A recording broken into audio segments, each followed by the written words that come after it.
Hey everybody, it's Nigel Jenkins of Laughing Heart Music and LHM Records, and today I am filming this intro from the great outdoors because there is construction happening at my place and the hammers banging are quite loud. So today my guest is Bryan Power. Bryan has acted as the artistic director for the Lawnya Vawnya Festival in St. John's, Newfoundland and Labrador for many years. He works as a music supervisor, and he's recently launched an artist management company and record label called Victory Pool. We chatted about how to send your music to music supervisors, applying for music festivals, and a whole bunch of other really helpful and insightful advice for artists and aspiring industry professionals. Thank you so much, as always, to Music NL, the province of NL, and ACOA for sponsoring this video series, and I hope you enjoy the chat.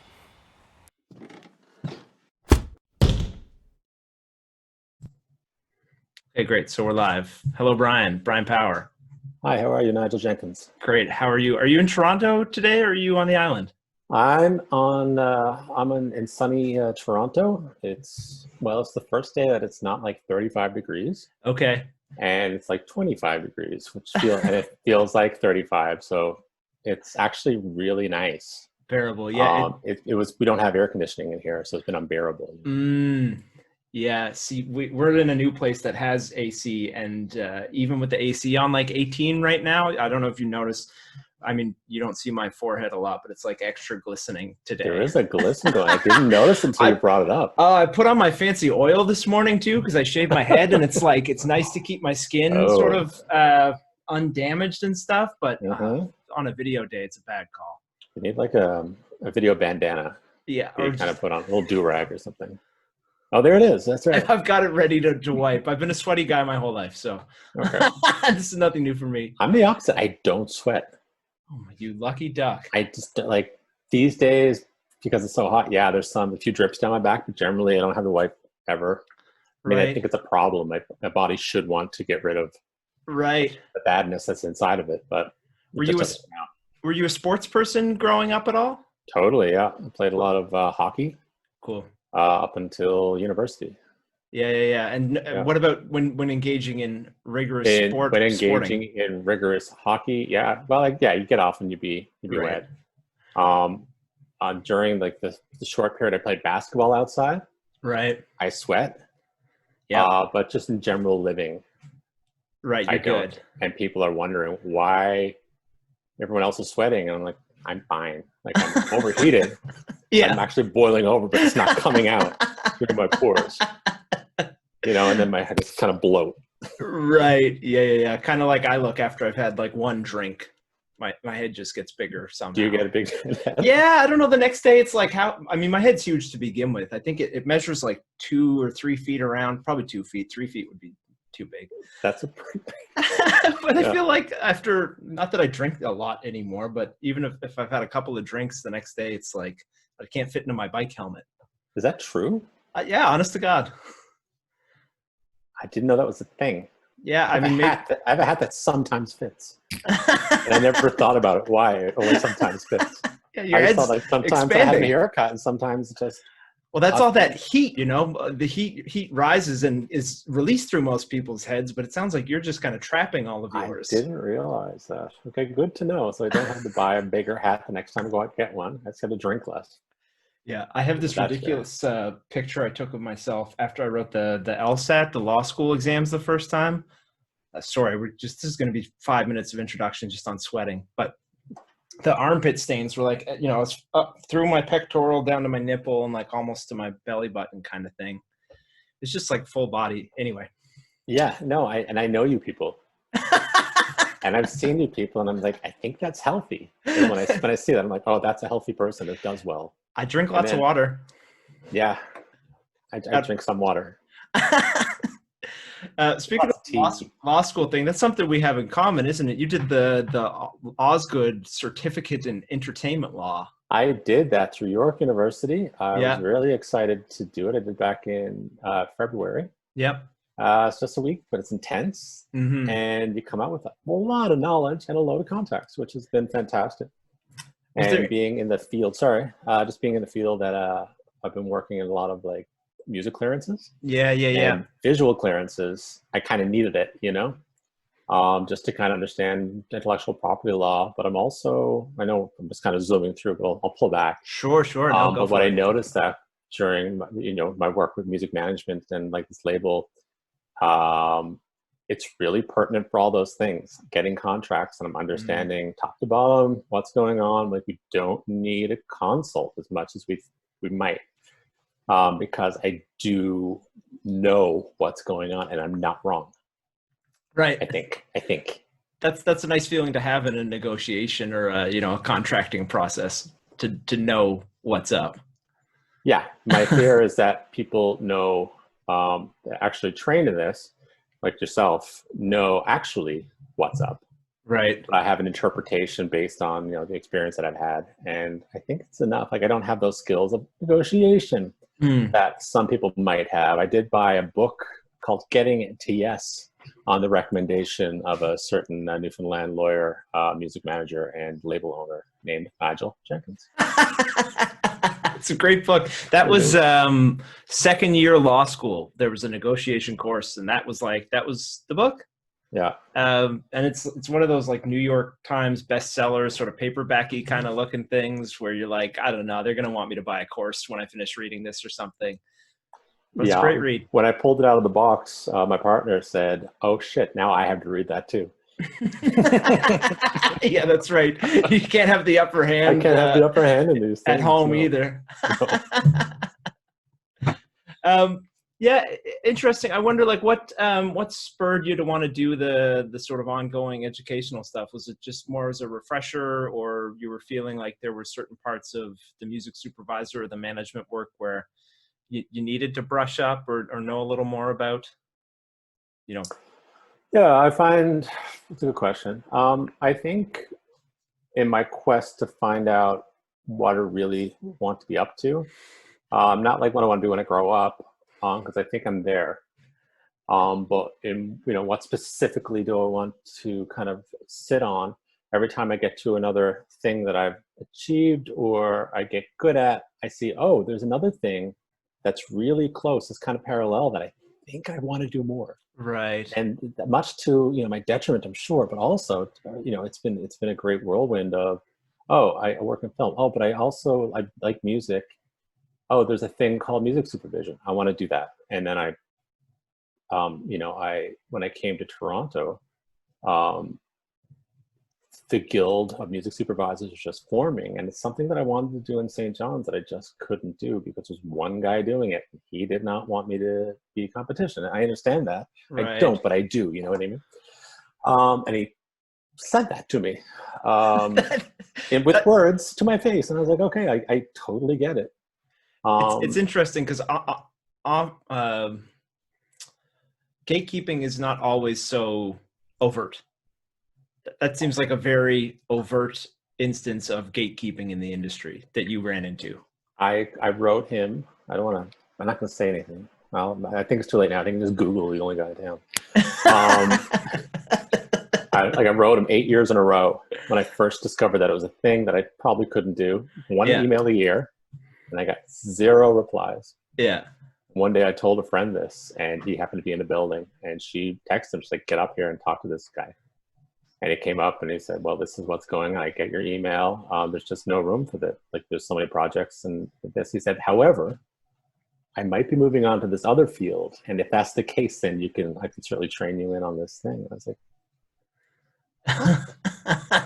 so when I came here shortly after, I still had that ambition. And the Guild of Music Supervisors had just formed. And it was on like that FYI news site. Right. Like, great resource. Yep. So I just saw the people there, and I was like, okay. So I just wrote down all their names, and then I just Googled them all, and I found all their emails, and I wrote all of them. And I said, "Does anyone, I'm this. I've experienced in music by this. I'm experienced in film by this. I'm new in town. I'd like to get into this. And do you want to go for coffee? And let me buy a coffee and just like tell me about what's going on in the industry, whether or not it's a good idea." I mean, it's only a handful of people in the country doing it. Like there's 30 people in the guild, right? Plus the other people who are just, doing it with visual clearances and stuff. So I went out for a coffee with them. maybe 5 people got back. And I had a few good chats, and 2 of them, or 3 of them, but 2 of them were very, very helpful. And one was like, yeah, I like what you're doing. Why don't you help me out on these projects immediately? Right. And I was like, cool, I will do that. And I started doing it that way. And this other guy I was kind of connecting, he's the president of the guild now. He was very, yes, here, if you need any help at all, here are the things. We're not hiring right now, but any information you need, I'll give it to you. And through the contacts I have with people at home and just general networking with people, in your life, I got a few music supervision gigs. Was that Michael? That was very helpful. Perlmutter was very helpful. Yeah. The most helpful was David Heyman. Right. Yeah. Actually passed away recently. I know. But he just took me under his wing. He was so good. And then we worked on this Utopia Falls, the CBC series, which was a lot of clearances. So he was doing the music and I was doing videos, the music video. And I was also doing like the artwork and the books and all this kind of stuff. We were working very parallel from that initial conversation where he said, yeah, come do this, Yeah.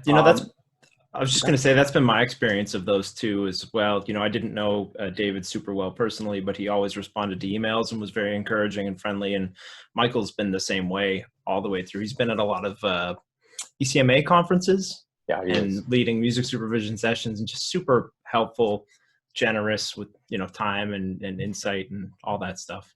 I find, contrary to popular belief, a lot of people are really helpful and they want to share knowledge, and they're not gatekeeping, and they recognize ambition and they want to foster that, and they want to be part of that, and they want to grow the music scene with you, and they want to grow the field with you. It's a big country, and it's nice to kind of connect with those people in a way that they offered me this life that I live right now. I have a company where I do music supervision.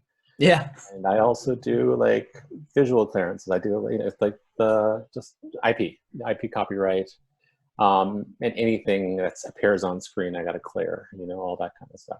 Right. So visual clearances, is that like if a brand name shows up in a scene, you've got to go and get permission, or walk me through exactly what that is? Yeah, there's a lot of different facets of it. Like, to say, for example, the picture that you have right now of you, you look pretty clear right now.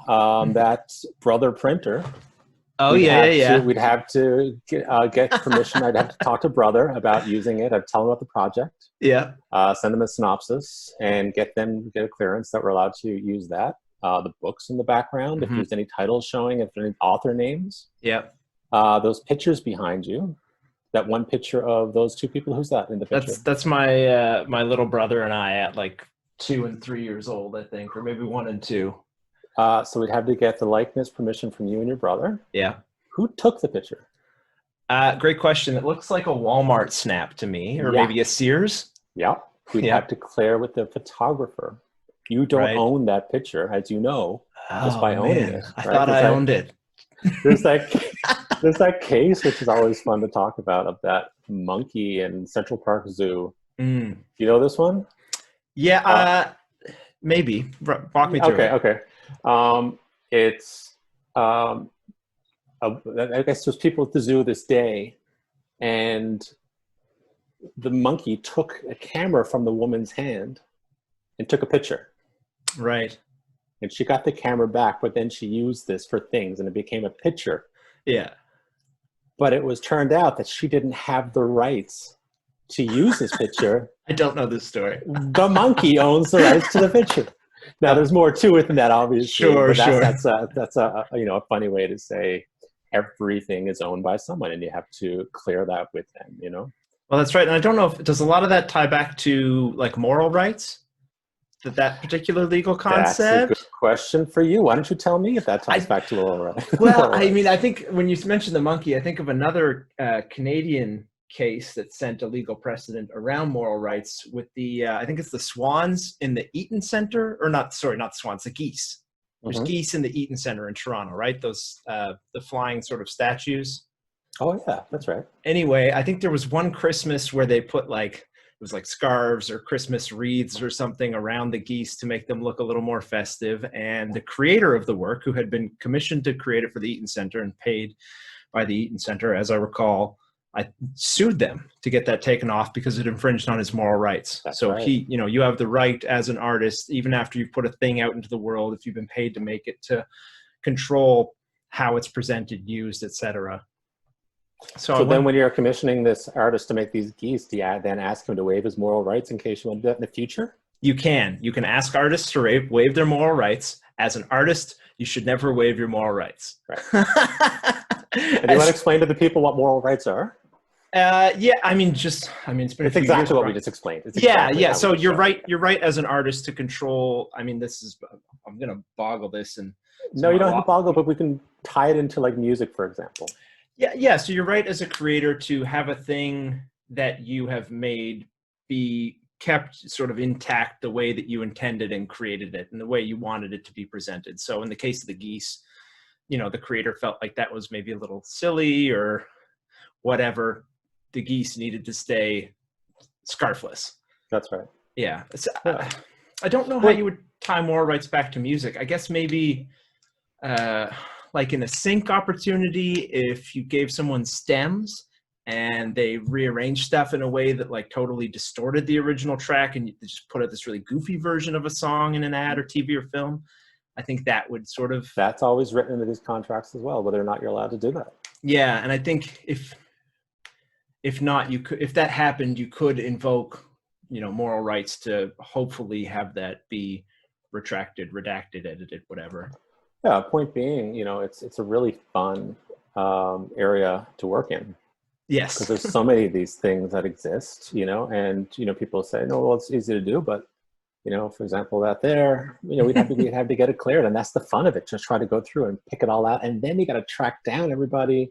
You got to get the right contracts. If you're working with the network, say you're working with Netflix, or you're working with CBS, you got to clear it through their lawyers, and their lawyers are tough. They will not clear anything, especially if you have to give them credit in the title or in the credits at the end, because there are no credits in TV shows anymore. Right. It's a real tough, interesting field. And that's why I like it so much. And that's why I like the music side of it so much as well, because you're doing the exact same thing. You're finding, often you have to come up with music for the thing, but usually they have music that they want you to clear. Yeah. You're like, I found this thing. It's a jingle from, the 30s. Yep. So it's not pre-23. It's not, you can't have it automatically. Right. There's a gray area where then you try to figure out, who wrote it, who owns the master. And then once you get all that information, you try to clear it all. Then you go to the lawyers and say, here's the information. Are we allowed to use it? Yeah. And it's fun. That's one of the reasons I try to have the artists I work with not do too much, if any, sampling in their music, because it's like, oh man, we got to go and clear this now. And no matter how you like flip it, warp it, reverse it, chop it up, somebody's going to hear it and know, and reverse engineer whatever you did and figure out what that sample was. And that's my beat.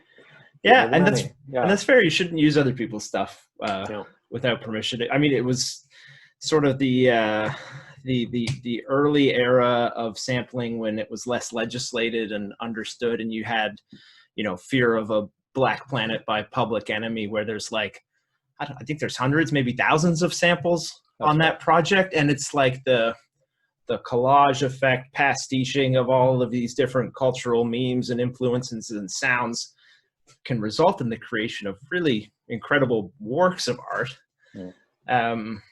But then, of course, it gets tangly and more complicated, paying and crediting everybody properly. You can't use it in anything because you can't clear it. No one will let it go. And then when you get into the videos at that era as well, people just weren't getting people to sign releases. They were using logo, brands, and everything. There's graffiti and everything. Graffiti has to be cleared by the graffiti art. You know what I mean? Everything, tattoos. Yeah. Like nothing was taken care of at the time. So it's just really, really tangly. And more often than not, in that kind of situation, you just say, no, you can't use it. Right. Have you ever worked on anything where they were trying to sort of like back clear stuff for already released works? Does that happen? Like stuff that was released 10, 20, 30 years ago, where maybe they didn't have some of those clearances? Are they Absolutely. working? Yeah. Most of the stuff usually the reason they need someone to come in and do it is because it's not an easy clear. Right. Right. Yeah, a lot of stuff, including that Utopia Falls, is a lot of hip hop. Yeah. So yeah, it's going back and trying to dig through all the bits. Now, it wasn't my responsibility to do the music per se; that was David's. Yeah. And we did get a lot of it. Yeah. I'm not sure what kind of how that works. There's a risk that the productions are willing to take. Yeah. You know, all they have to do is get that errors and omissions insurance, and they're good to go. You know, Yeah. so if you can, then you're fine, right?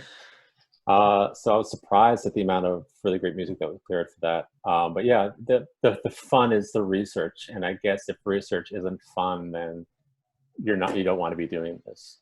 Yeah. You know, it's fun to kind of go down that rabbit hole on the internet and just dig into all the archives, and you find other groups. You know, so I found the Guild of Music Supervisors, which is a great resource, but I'm also a member of the Visual Researchers of Canada, Society of Canada. Okay. And that's a group of people who just do research, visual research. And they're a great resource. You know, there's constantly an email going about, like today's was, I'm doing this educational documentary, Am I Allowed to Use Flags? Right. Of the world. And it went, there's a chain that's still going on right now of different ideas of whether or not you're allowed to use flags. And they're just like, they've brought pictures from like an article from like Canada.com about how you're allowed to represent the Canadian flag in a film. If you are, one guy said you're not allowed to use Mexico. So I don't know the result. Interesting. I don't know whether you can or not, because I thought you could. Right, flag by flag basis, maybe. Flag by flag, yeah. They're doing, like they said, I think it's a Quebec production. So the Quebec flag, the French flag, Canadian flag, Mexican flag. And like, are you allowed to use those? And in the educational videos, usually the answer is yes. Right. Like, is the head of Mexico as a state going to be the state going to look at it and be like, I don't like the way we're represented in this video. I want you to take it out. No, the answer is no. They're not going to see it, and that's not going to happen. And that's where the E&O comes in. Right. Yes, just bouncing back to something you said a minute ago about, the way I heard it was like, you know, you have lots of interests and you bounce around between lots of different things. I relate to that and to people like that, because I think that's my own sort of MO as well. It's like I want to do a little bit of everything, and that's what I love most about the role of artist manager. Can you talk a little bit about, I mean, we've talked about the music supervision, the visual clearance. I'd love for you to talk a little bit about Lawnya Vawnya, the festival, and maybe how you got involved and started with that. Sure. St. John's in the late 2000s was a lot of fun. Yeah. A lot of really good music happening. And then a band called Burning Hell came to town to play because it's a lot of fun. So Matthias and Ariel and all those guys came to town. And they loved it so much they decided to stick around for a while. And then while they were there, they're like, oh, St. John's needs a festival.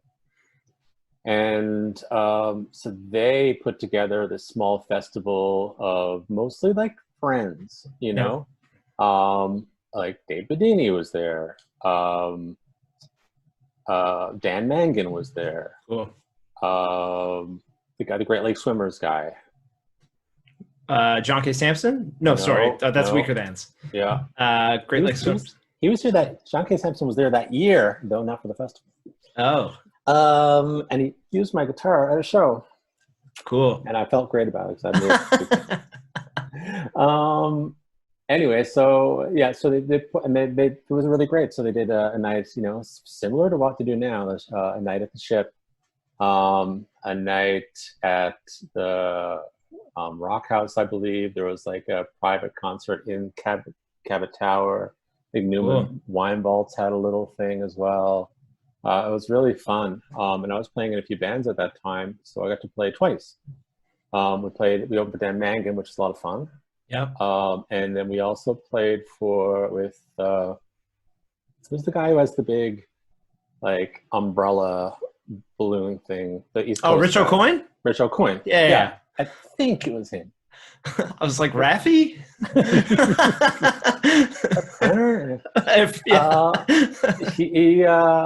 So we played those two shows, and then I was buds with them, so they asked me to stage manage the Rocket Room. Cool. And I just felt involved, you know. So did that the first year. The second year I did the same thing, but I also helped with the fundraising, and I also helped with, you know, a little bits here and there, a little bit more involved in the second year. And then by the end of the second year, they're like, you know, are you interested in, we're going to take off, are you interested in doing this? And Chrissy Dix and I were recruited to do it with Andrea Vincent, who had stayed behind. And then I think everyone else took off. And from there, we kind of, that was the start. You know, it was a thing. And obviously when something is run by someone else, it becomes a different thing. And we kind of turned it into the festival that we wanted to see. You know, what I liked about the first year, because I experienced it, was meeting all the people I got to play with. Right. And then having those contacts and then being able to just get in touch with them about things, you know, questions that I might have had about stuff. And plus it's a bit of a rise in stature when, you know, when you kind of play a big show, which is fun as well. For a struggling band, it's nice to have a little bit of a boost. Yep. You know, and if you can provide a boost for people, that's really exciting. So it was with those things that we kind of went into it, but we also wanted to make it sustainable. So we started writing some pretty good grants. Chrissy, credit for all that. She's a grant pro. Yep. And then through her side of that, and then my programming kind of thing, we built what it was up until year 10, which is right now. Wow. Yeah. Are you doing any plans for digital stuff, or to try and do something live within the year if it becomes possible? Or completely honest, since I think the plan, and I say I think, and I'll tell you why I think, because I'm living in Toronto and there's no bands that are from outside the island, I'm really not involved this year. Right. Which is great, because the plan was to kind of pull away from it eventually. You know, I'm 41. It's a young person's festival. Sure. Who am I to program? You know, I believe that. You know, I'll definitely help. I have the experience in how to, and I definitely still listen to new music all the time. Yeah. Right. But for what a 22-year-old wants to see in a club, you know, do they want to see John K. Samson? No. You know what I mean? Like, people my age want to see John K. Samson, and people in their 30s want to see that. You know what I mean? So I was happy I got to step away, but I think what they're going to do is, and I don't know, but I think there's going to be more of a localized kind of small thing, for free, just a thank you year. Right. And I'm not going to speak to it anymore in case that is actually the plan. We're planning on announcing it. Yeah, no, we won't give away any secrets. I won't give away any secrets, A, because I don't know. Yeah. And B, I just don't want to fool them up, you know. Pulling from sort of your years with the festival, though, just trying to think about some like practical things any artists who end up listening might want to hear. Are there any like tips or tricks in terms of getting an application really seriously considered, or getting your act seriously considered for a festival like Lawnya Vawnya? Was there anything that, like, you know, really pushed the needle for you if you saw it come in from an act? Yeah. There's just two sides of it. There's the Newfoundland side, and then there's the rest of the Canada side. Mm-hmm. And for the rest of Canada side, you know, we listen to what's good. We're pretty good at knowing, oh, sounds good. I think people are going to like this, or I know this is such a great live show. People have to see this, or, you know, this band would do so well with them. So we're constantly watching. We have some really good friends, like Dave Landers still gets in touch about he was the original Lawnya Vawnya guy, about the shows that are bands that are happening as well. Yeah. Like it's pretty obvious to see. I know in the more recent years, we've been kind of gravitating towards like who's been nominated for the Polaris, who lives in their satellites, what's some more interesting, inclusive music to include everybody in the city, you know? And that's where that side came from. The Newfoundland side, tips and tricks, it's a funny one.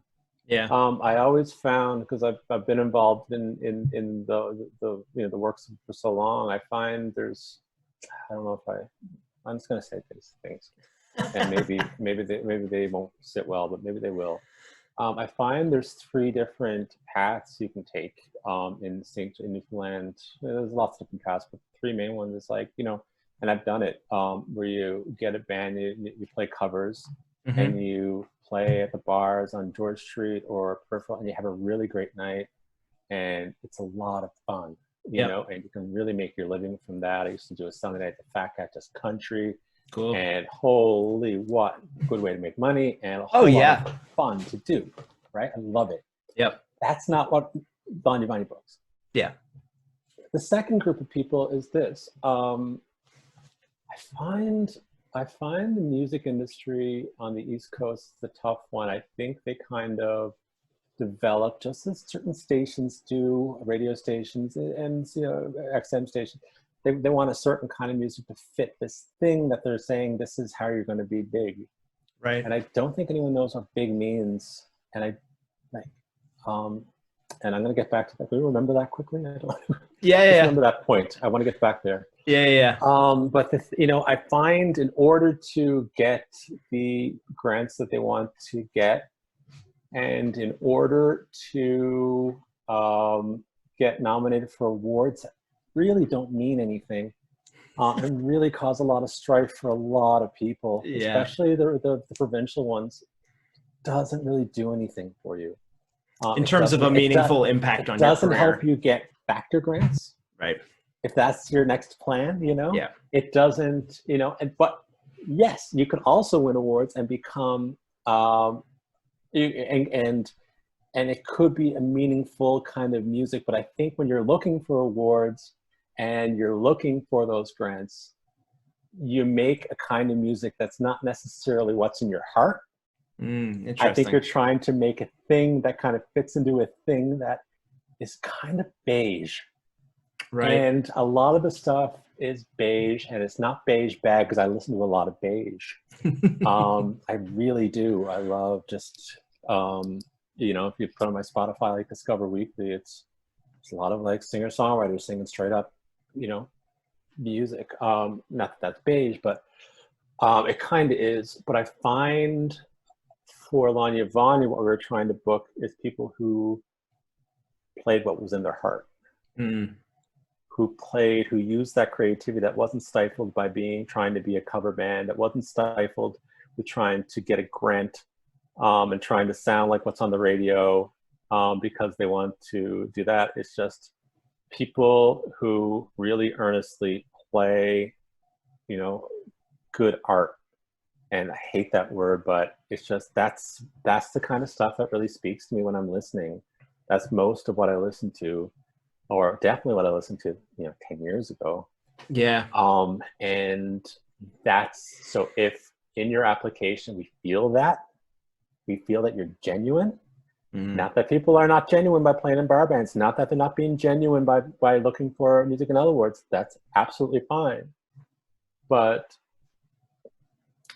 there's a difference, and you can feel it in the application. You can see it in the live shows.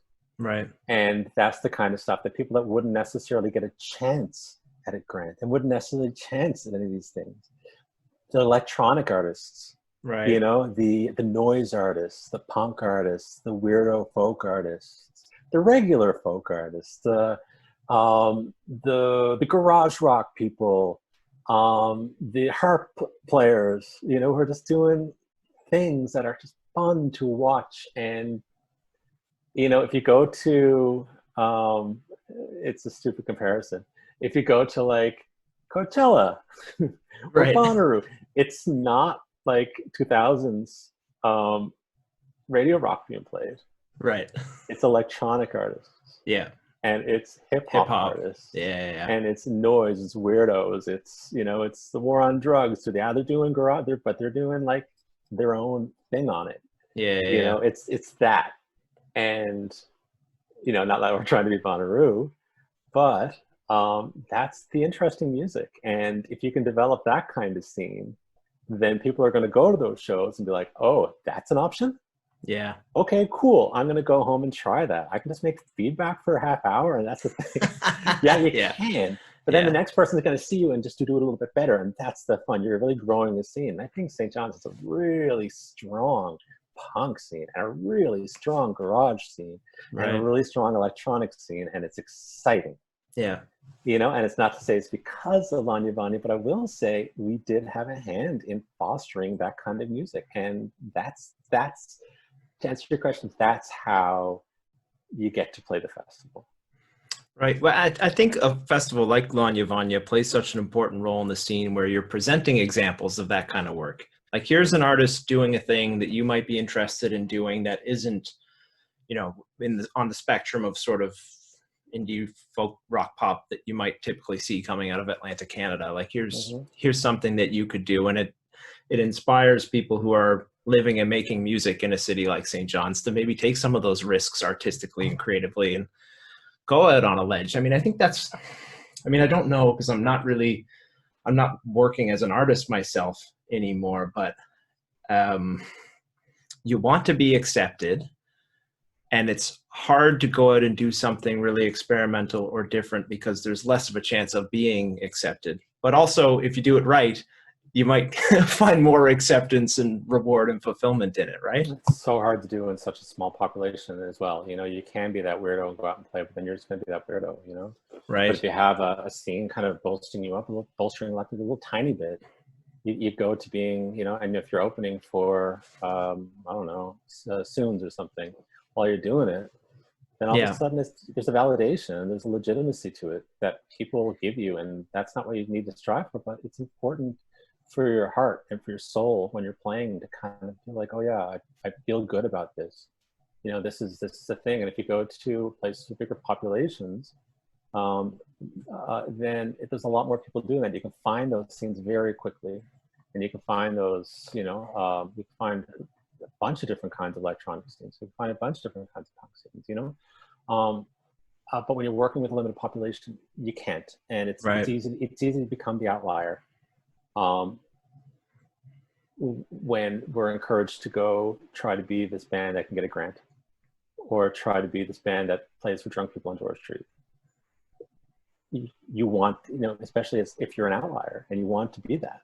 Yeah. You know, and why not just do what you want to do, you know? And so that's an opportunity. And I feel really pious in saying that kind of stuff, but it's not. It's really a minor festival in the grand scheme of things, but I feel like it's something that we offered to the city, and I'm really excited about it. Yeah, it's interesting. I mean, you can find your community, I feel like, online, no matter what you're doing. Like, you can live in any small town anywhere, it's not Newfoundland, and make the music you want to make, and find your fan base, your community, the other creators. If you're, I mean, distribution is free or cheap and very accessible on all of the major platforms. There are communities across. Say that again. Distribution is free or cheap. Cheap, yes. Let people know that. Distribution is free or cheap. Yeah, it's like free or as much as $20. And $20 can be a lot for some people. And if $20 is a lot for you and you need to put your music out, like, hit me up. I will give out micro grants directly from the company all day to like help people do that. Free or cheap. Marketing is, if you know how to do it, it's great. If you can have a friend who knows how to do it, that's great. A design person, get them on, you know, just build that little team of people who are good at it. You're a musician and you have, you know, a big giant effects rack, and you're really good. You're not a good marketer. You're not supposed to be. You're not, you know, you're not supposed to be that person. You don't have to be. And there's people that will help you, and some will do it, if, you know, very well for you if you just reach out. And I totally agree. I think team building is like always my go-to.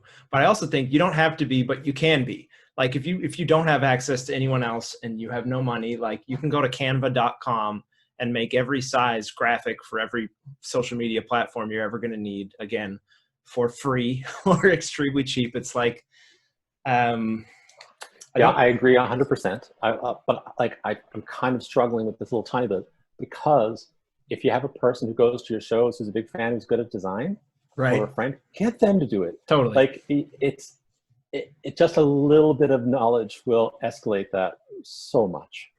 You know, we'll always outsource something, give someone $50 to do it, just to clean this up for me. Can you make that look good for me? Thank you. You know, or $10 for free, or free cover at a show. I think we can do everything. I just think there's people who also want to be part of the industry.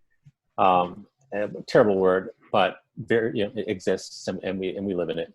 That want to help and do the things and be part of their favorite band. And you know, if one of the bands we're working with, they have a friend that has been doing their graphic design for like 15 years.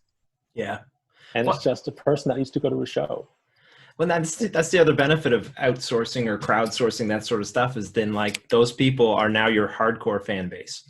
You know, if you've got people doing that sort of work for you, they'll probably follow you through the entire trajectory of your career. And I'm sure you've heard of the like 1,000 true fan model, where, right, you know, you need 1,000 true fans to fund your artistic endeavors based on, you know, each fan spending $100 a year. You know, it's a simplified version of, or explanation of that model. That translates. But my partner, she's a fashion designer. She's you know, made ethically in Canada, all these wonderful things, and she gets by on a set number of regular clientele. Yeah. And just because they come back every year to buy her things, then she does well. You know, that's in every industry. Yeah. You know, if you can kind of find your people want to be loyal to people and help you out. Yeah. And you just grow it slowly over time. I want to go back to, because you said you wanted me to not let you forget this, the big people's ideas about what big means. Where were you going on that thought pattern? What is another question when people sit down, they do some consults, just chatting mostly about things. And my question for them is always like, what is successful for you? You know, for a band, for example, I don't know, maybe I'll use a real life example because they're friends of yours and I love them very much. Sure. You know, and I don't know what the answer is, but I'm just going to use them. Ruben Rake. Yeah. They're a really great duo, making some really wonderful music. You know, what is success for them? Do they want to be milk carton kids? Right. You know, is that what they want to be? No, I don't think they do. And I think you have to ask yourself that immediately and set.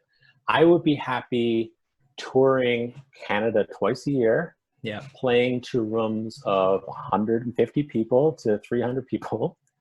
And that would be my life. Yeah. And I could live a modest life on it. Yeah. And I could be very happy. If that's your goal, say it. And then work towards it. Because if you don't know your goal and you think that back of your mind you're going to be a Grammy-winning superstar, right? That's going to really fool you up. That's going to fool up everything. Not to say you can't be that, but it is to say that it's a whole different kind of work that you need to do. It's a different kind of ambition that you need to have. It's a different kind of team that you need to build. It's a different kind of machine that you need to get under, because people who make that kind of success are in a machine. Yeah, it's interesting. I think about, you know, we work in such an aspirational industry. It's like no matter what you're aiming at, there's always a rung above that and a rung above that. And if you don't have really specific goals, I think you can get lost in never being satisfied with maybe the great thing that you have accomplished already. But it's like, I know. That might, it might like a motivational poster. Yeah, well, and it is. It's like when I say specific goals, I think about, I don't know what the rest of the acronym stands for right now, but SMART goals, right? And the S is for specific, and the M is for whatever. I wish I could. Motivation. A is for aspiration. Art. Retirement. Right. Telekinesis. Yeah. Yeah. That's why I said success as opposed to goal, because I find when I hear things like that, I just automatically turn off. And you know, you got to set goals, and then you got to reach them, and then you got to set new goals. Yeah, that is how you do it. But if I thought that way, I'd never get out of bed. Right. I can't. I don't work like that. So you know, what's success for me right now? You know, do I want to be, this, multi-platinum award-winning record producer? No. I have a family. I'd like to be able to live a comfortable life with them and work in the industry that I want to work in. It doesn't have to be a super comfortable life. Yeah. But I just want for us to be happy. And knowing that that's my goal, I can work towards that and get there, I hope. A piece of advice I was given a few years back that has been so valuable for me is to have things that you're working for that are siloed off from one another too, like not to have all of your goals tied up in your professional life, or if you're an artist, into your artistic career, but to have personal level or spiritual or physical things. So some people might be training to run a marathon, and they might be trying to earn $100,000 in gross revenues in their business, and they might be trying to, I don't know, study Buddhism or something. You know what I mean? Like, spread those goals out a little more, so that if any one part of your life happens to fall apart, which it might, it has recently for lots of people, you at least can fall back on these other things that you are still building towards, and that form that sort of whole of your identity. I think that is a thing that I have done wrong, and that I see a lot of people maybe faltering with, is tying the entirety of their identity into one thing that they are doing. And then if that thing is not successful to whatever level they have decided they need to achieve, then it can be really damaging. Yeah. So I know it's tough being a young musician, because when you have your guitar and you just have enough for rent, then that is your life. Right. There is no other ambition. It's pay rent, play show, have a good time, which is a success. So you can pay rent and eat food sometimes and like party with your friends. That's a lot of success. A lot of people don't get that, and a lot of people kill for that kind of success. Yeah. Is that maybe part of a problem in the industry too, though, where we set the bar that low, where it's like, oh, if you're eating, you're doing great. Like, keep going. Yeah, I think that is a level of success when you're young, right? And that's fine, because I think ambition is different for people. I know that was my level of success, right? And it's where I wanted to be. Now, I also worked in the film industry at the same time, so I did have other money as well. Yeah. But that was just in order to pay the rent, Yeah, I don't know. I come across as like I'm doing wonderful things. Like I don't know if I'm as ambitious as I don't think I'm ambitious. Really? Because you've done so many things, though. I feel like there's ambition in there. Maybe you don't think about it consciously that way. But if you're going to do all these different pursuits that are very difficult to start at, like the story. Did I tell you that I have a music management and record label now? Well, I was going to get to Victory Pool. We've signed a bunch of things, and we're working on a really big project right now. Victorypool.ca, right? Victorypool.ca is the new thing. It's not the new thing. It's what I've been kind of doing at the exact same time. All the stuff I've been learning all the way across. I met a friend of mine. I came to Toronto to do a course I was living in Gander. I grew up in Gander. Spent a couple years there. So I know. So I was living in Gander working on a TV show. Yeah. And Cold Water Cowboys. Great show. Thank you. Had nothing to do with it. And you get a lot of downtime when you're out there. I was like, okay, I like to learn, because we were talking about, I do love learning. I like doing the next thing. Yeah. And I was like, what? Okay, I want to learn something about the industry. And then I saw that that Coalition Music was doing this Canada's Incubator. Mm-hmm. And I was like, oh, I don't know. It's like music managers thing. I was like, I don't know if that's what is something I'm interested in, but I am interested in people who are interested in that. Mm-hmm. And like-minded people who would stop whatever they're doing and go live in Toronto for 2 months and just live that kind of life of learning. I like those people. So that's what I did. I came up here to do that. And I met a really great friend of mine. His name is Jesse Northey, and he was doing the exact same thing. He was an industry guy from Alberta. Was involved in the Alberta Federation for the Arts, and all these different. He was just the industry guy out there, and he wanted to change as well. And we became good buds. And he started working at Six Shooter, which is an interesting label in Toronto. I guess they're based out of the West Canada, and we kind of recognized that this is a thing that we could do, so we started working towards management, because I don't know, I feel like this is a bit haphazard because there's a lot more to it. It kind of came from writing grants, right? Writing grants, and when you get that money, people don't know what to do with it. So it's really nice to help them manage that money. Yeah. Say, okay, here's how here's the marketing, here's how you spend it on that, here's how you do that. You kind of just project management, which ends up being regular management. So he had a couple of clients that he was working for, Marlaena Moore from Alberta, and a bunch, like, I think he writes for like Wares and like Roll Alberta Vintage and like all these people. Yeah. But we were like, let's combine our forces. So we decided to incorporate. Great. Which was smart move. Ambitious. And we signed those two people, and then we started working with Deep Dark Woods, which is a good friend of ours. And from that, there's really exciting other things happening. I think people see what we're doing as legitimate, and they can really trust us to do a good job on things. And people are kind of coming in, especially during COVID times. I think a lot of stuff went wrong for a lot of people, especially in the music industry. And we happened to do well over the past 4 months. We really started 4 months ago. Right. Really started. And I think people see that.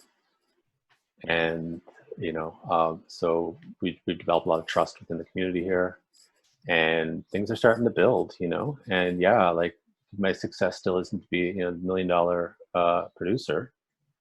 But we're starting to build a group of musicians who are understanding how to sustain themselves in the music industry at a time when no one's making any money. Yeah. Which is valuable. So I guess, in the stupidest way, I mean, it's like, much like Lawnya Vawnya, we're kind of building this thing. I feel like we're building a thing that's in a different way, with the same purpose, to kind of help people really use what's available to them.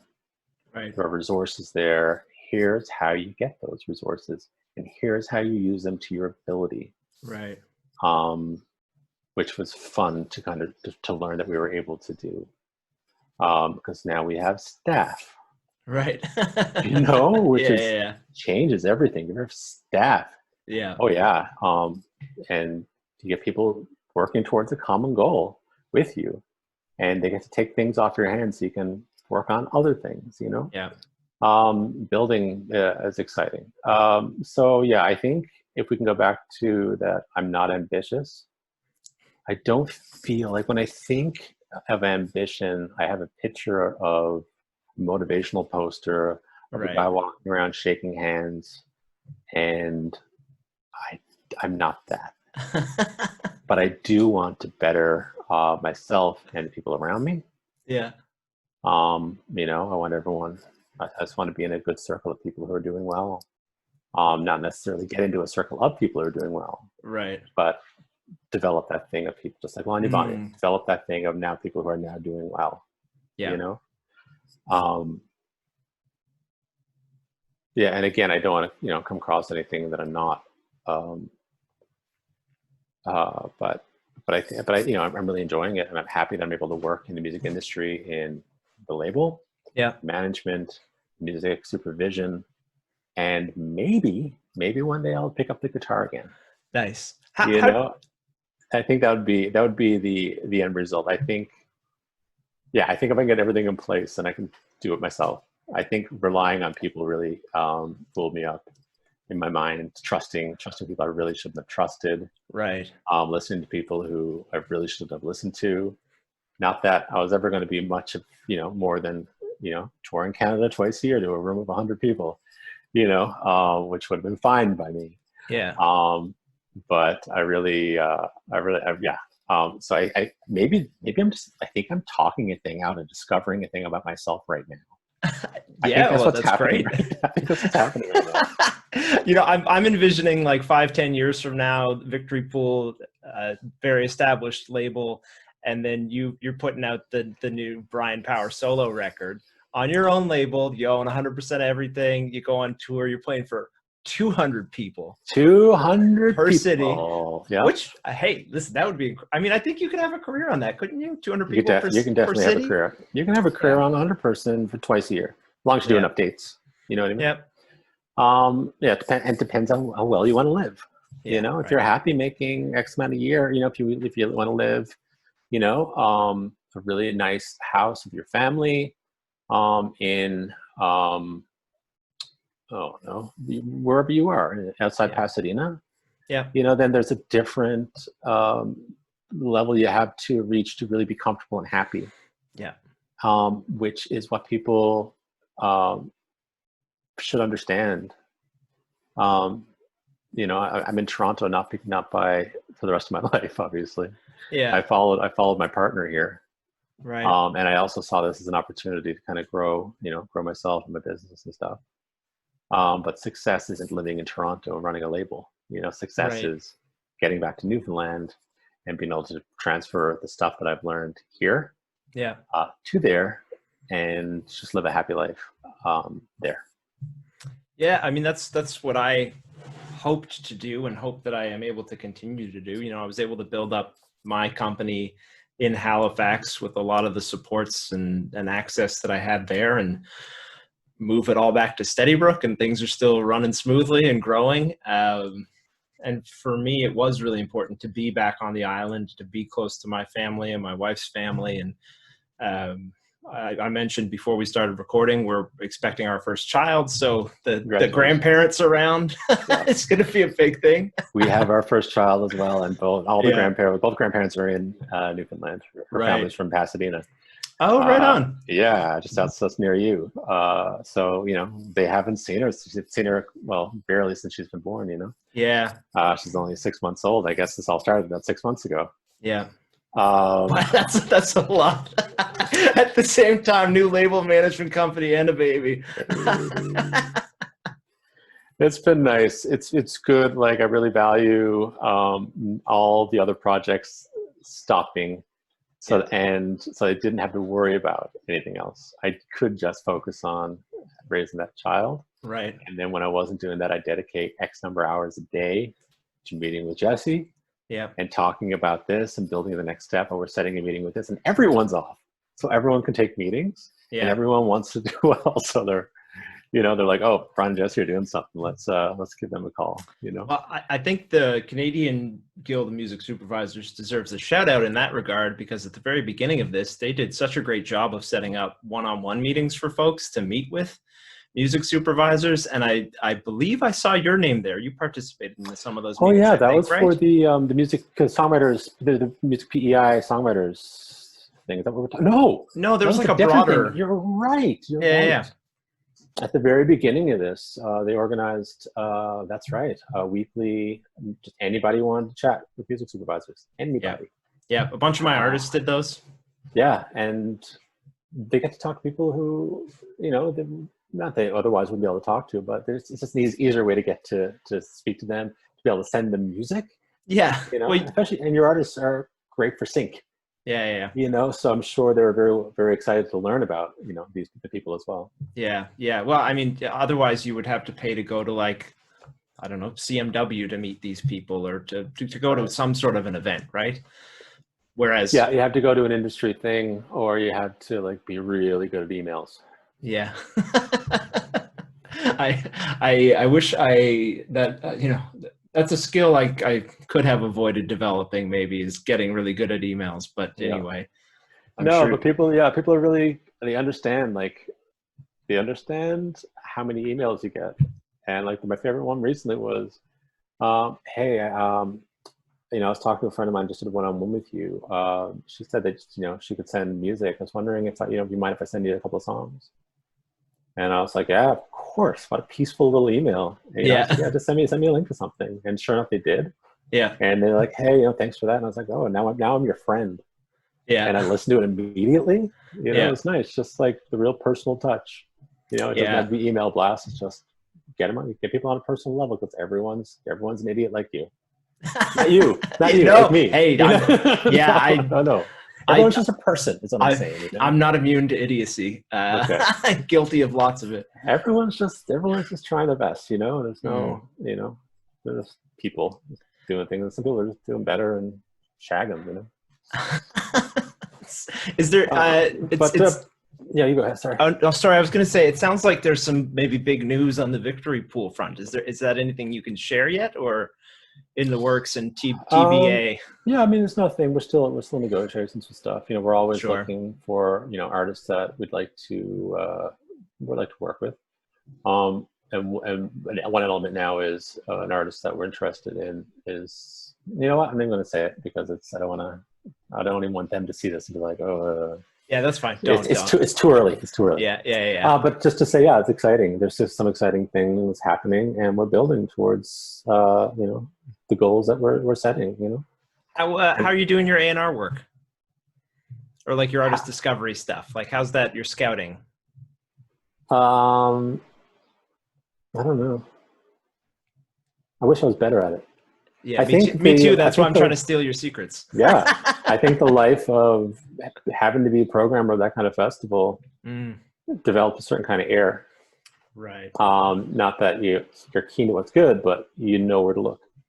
And I think where I used to find stuff, and not so much anymore, but still, like it's, once I deleted everyone, or I unfollowed everyone from Facebook that wasn't a friend. Right. Hilarious person with really funny jokes. Yeah. Or someone who shared great music. Right. Once everyone else was gone, it was a real pleasure just to go there and sift through, People were very keen to share, cool stuff they found. You got to check this out. So I found people that I pay attention to. Right. I follow, people I pay attention to on Twitter. There's publications I pay attention to. There's playlists that I pay attention to. And when shows are happening, I still go to a lot of shows. Yeah. I still go to as many shows as I can, because, essentially, especially in the management world, it comes down to live, so, will they be able to put off a good live show? Will they be able to tour? But because that's where they're going to make money. Yeah. Right? That's been the biggest struggle for me through all of this, is like, that's who I end up working with, is bands that tour heavily and are great live acts. You mean ambitious bands? Ambitious bands, yes. I like it. Yeah. Well, Bryan, I don't want to take up too much more of your time, especially being a new dad. Okay. Yep. We've gone well over our hour that we had agreed to here, but maybe any parting words of wisdom or encouragement for folks who might be listening in? Yeah. I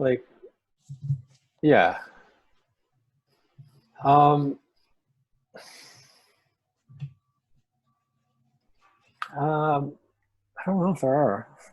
Who's going to be watching this?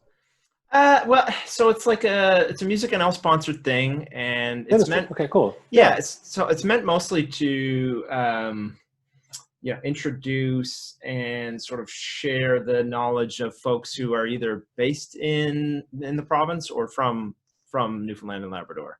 Right. So, another thing I've been asking folks too, as kind of a sign off, is like, from your perspective, having worked in the industry for so many years, like, are there things that you see that we're doing really well on the island to sort of cultivate our artists and our industry professionals? And are there things you think we could be doing better? Oh, that's an hour. That's an hour of talking right there, my friend. Yeah, it really yeah. is. I mean, the short answer is yes. We're doing well. But there's too many gatekeepers on the island. What I've noticed, like, and have you ever done like a jury, like the ECMA juries or any of that kind of stuff? Oh yeah, a bunch of them. I do juries as well. And what I notice from Newfoundland bands, and I think the music that they submit is the better of any of the music that I hear. I find Newfoundland bands are good at not really following, oh, that band is successful, it's going to sound like them. They're really good at finding their own sound. I think it's important that they do it. But I find the applications are always really weak. People are scared to talk about themselves. The bio is 2 sentences. Right. The team, people are looking for team. When you're trying to get a grant, the granting people want to give you money, but they want to know that you're going to use the money. Yeah. And they want to know that you're going to understand how to get that money. You know, you're not just going to be confused. And the team is good for that, you know? And just like a good bio or a website, they're like, oh, this person is trying. You want to know that the person's trying a little bit. Yeah. You know, and I find a lot of the applicants, not all of them, a lot of people are great and there's some really great grant writers, but just too many really poor bios of people who just don't know how to talk about themselves. You know, a couple of lines, pictures, just don't have pictures, don't have any presence at all. You know, just no resources, no like videos of a live show. If they're applying for a festival, have a video of your live show. You know, it doesn't have to be professionally done, but have a friend with an iPhone in the audience. You know. Yeah. Just get better at applications, and get better at telling people how great you are. And you don't have to use those words. You don't have to say I'm great, but like people want to help you, and they want to know that you can help yourself. And that's the fun of working with somebody. I don't know if this is any good. Is this stuff that's any good? No, this is super helpful. I think that's all accurate. And I think there's very basic sort of assets, content pieces early on that you can whip together or hire people to put together for you. I don't think they have the checklist. I think there should be a checklist that everyone looks at, and it's not just like, and it has to be like a real checklist. Yeah. Of like no fluff, just like here are the things that you need if you want to try to get money from a funding organization. Yeah. If you want someone to listen to your music for sync, if you want someone to put you on a festival, anything you're asking someone to do, music is number one always.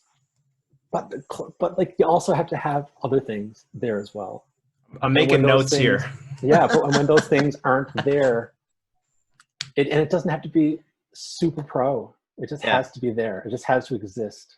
Yeah. You know, I remember just like if they give you an opportunity to submit and so people can stream by Dropbox, just figure out how to use Dropbox. Right. Or Google, you know, Drive, and just learn, just make sure you're doing it right. Don't just, you know, I don't know. I've seen terrible ways people try to get you music through applications, and everyone else. You're going through these applications, and everyone has.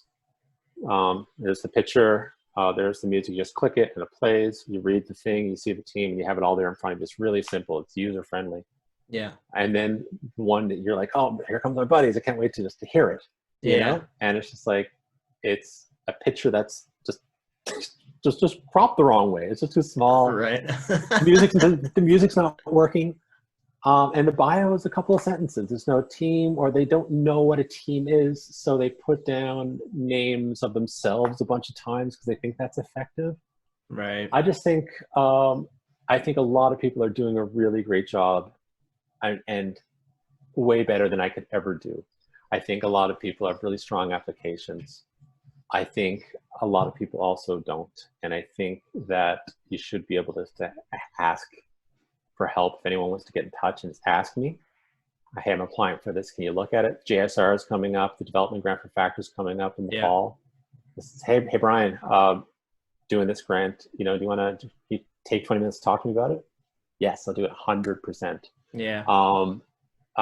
As a company, we're also putting together resources for people.